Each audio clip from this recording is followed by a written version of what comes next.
ایک شہر جہاں لوگ صبح گھر سے نکلتے اور شام تک زندہ واپس نہ آتے۔ گلیوں میں سناٹا، صرف فوج کے قدموں کی چاپ اور زمین پر کھدائی کی آواز۔ لوگ پوچھنے لگے، یہ گڈھے کیوں کھودے جا رہے ہیں؟ اتنی لکڑیاں کیوں جمع ہو رہی ہیں؟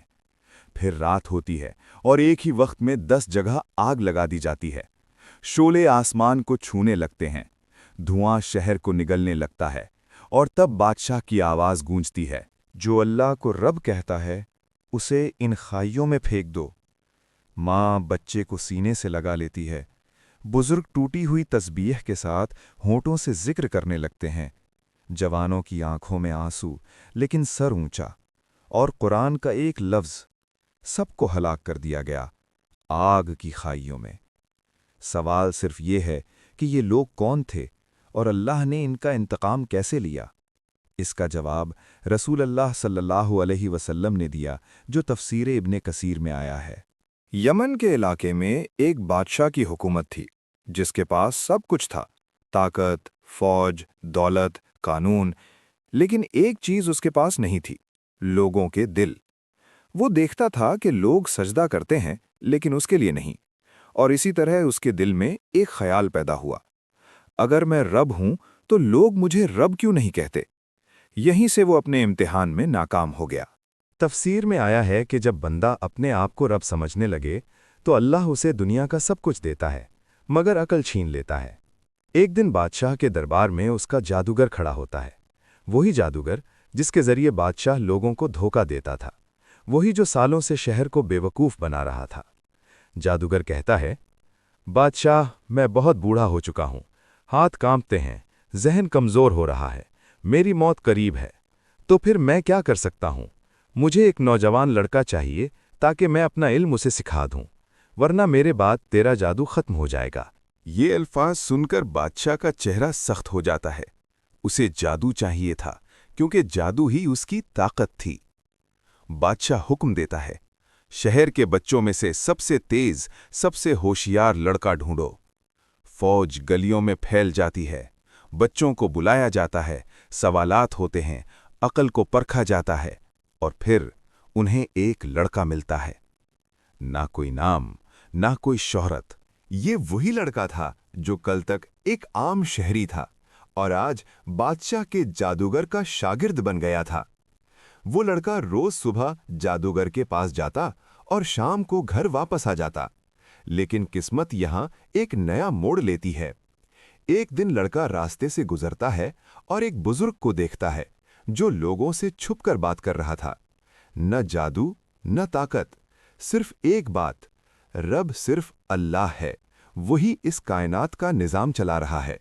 لڑکا رک جاتا ہے، سنتا ہے، اور اس کا دل ہل جاتا ہے۔ یہ تھا راہب۔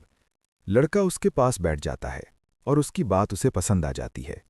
اب ایک ہی دل میں دو چیزیں جمع ہو گئی تھیں: بادشاہ کا جادو اور اللہ پر یقین۔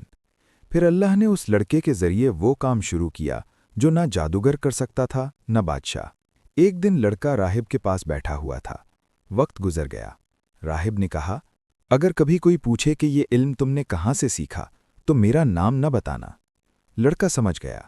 جب وہ محل پہنچا تو جادوگر غصے میں بیٹھا تھا۔ آج پھر دیر؟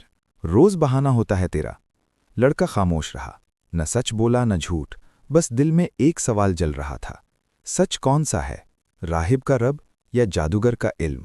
یہ سوال اسے روز بے چین کرتا رہا۔ ایک دن شہر کے راستے پر ایک خوفناک درندہ آ گیا۔ راستہ بند، لوگ بھاگنے لگے، کوئی آگے جانے کو تیار نہیں، اور درمیان میں وہی لڑکا کھڑا تھا۔ لوگ چیخے، پیچھے ہٹ جاؤ، یہ جانور سب کو مار دے گا۔ لڑکے نے زمین سے ایک پتھر اٹھایا، آسمان کی طرف دیکھا، اور زندگی میں پہلی بار اس کے ہونٹوں سے ایک نام نکلا: یا اللہ، اگر راہب سچ پر ہے اور تو ہی رب ہے تو اس درندے کو گرا دے۔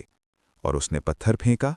ایک لمحہ پوری قوم کی سانس رک گئی، اور پھر درندہ زمین پر گر گیا بے جان۔ لوگ ایک دوسرے کو دیکھنے لگے، اور لڑکا خود بھی کانپ رہا تھا۔ یہ جادو تھا؟ نہیں، جادوگر تو یہاں تھا ہی نہیں۔ تو پھر یہ کس کی طاقت ہے؟ اس نے آہستہ کہا، میرا رب اللہ ہے۔ اس دن لڑکے کو یقین ہو گیا، راہب حق پر ہے۔ اس کے بعد لوگ اللہ پر ایمان لانا شروع کرتے ہیں اور لڑکے کا تبلیغ کا نیا دور شروع ہوتا ہے۔ اندھے اس نوجوان لڑکے کے پاس آتے، وہ اللہ سے دعا کرتا اور اندھے دیکھنے لگتے، بیمار آتے اور ٹھیک ہونے لگتے۔ ایک دن بادشاہ کے دربار کا ایک خاص درباری جو دیکھ نہیں سکتا تھا، کسی نے اسے اس لڑکے کے بارے میں بتایا تو وہ بہت سارے تحفے لے آیا۔ لیکن نوجوان نے وہ تحفے لینے سے انکار کر دیا اور درباری سے کہا، میں کچھ نہیں کرتا، یہ سب میرا رب کرتا ہے۔ اور پھر اس نے اللہ سے دعا کی اور درباری کی آنکھیں ٹھیک ہو گئیں اور وہ دیکھنے لگا۔ وہ اللہ پر ایمان لے آیا اور یہ خبر پورے شہر اور بادشاہ کے محل میں پھیل گئی۔ اسی شہر میں ایک اور شخص بھی سب دیکھ رہا تھا، چپ چاپ، غصے کے ساتھ۔ بادشاہ تک خبر پہنچ گئی۔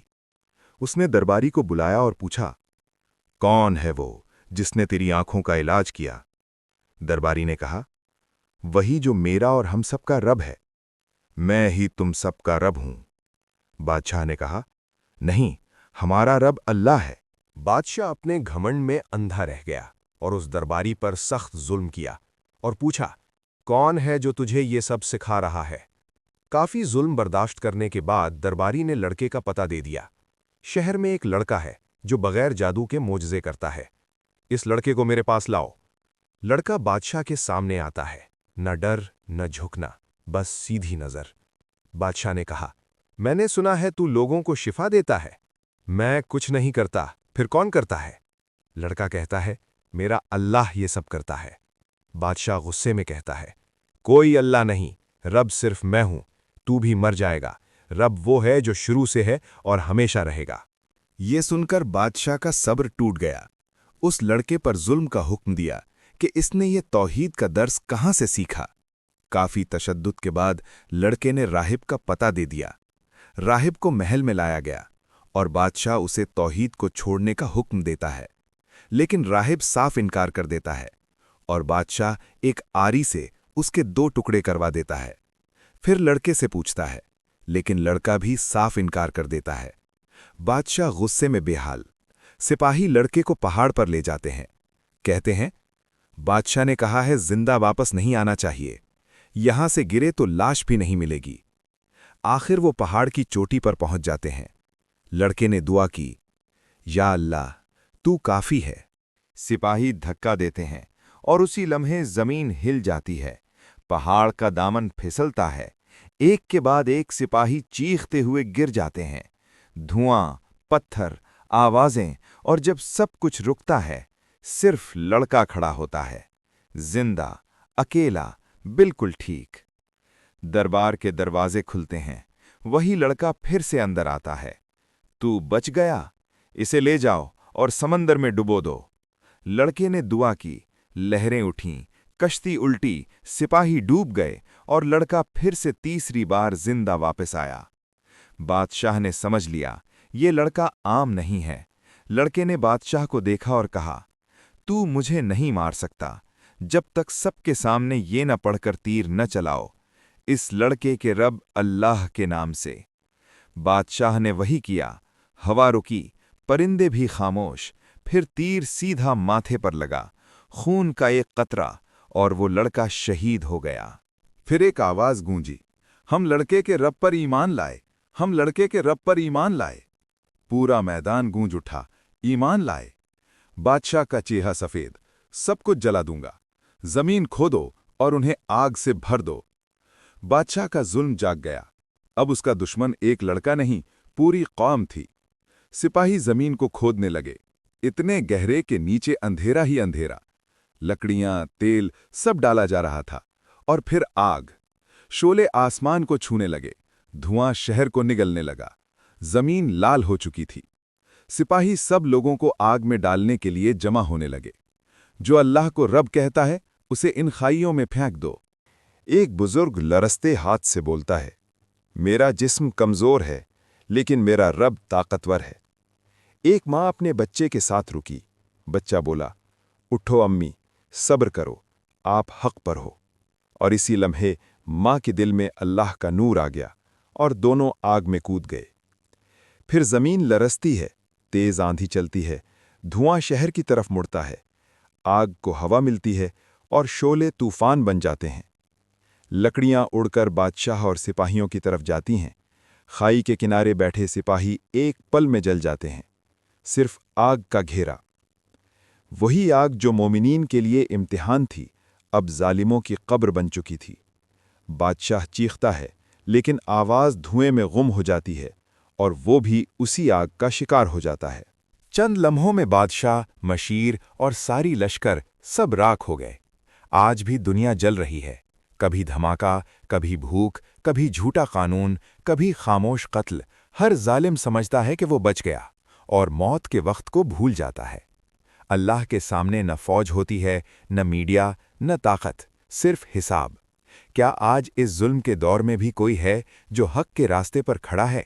اگر ہے تو کامنٹس میں بتائیں، اور ویڈیو کو لائک اور چینل کو سبسکرائب کریں۔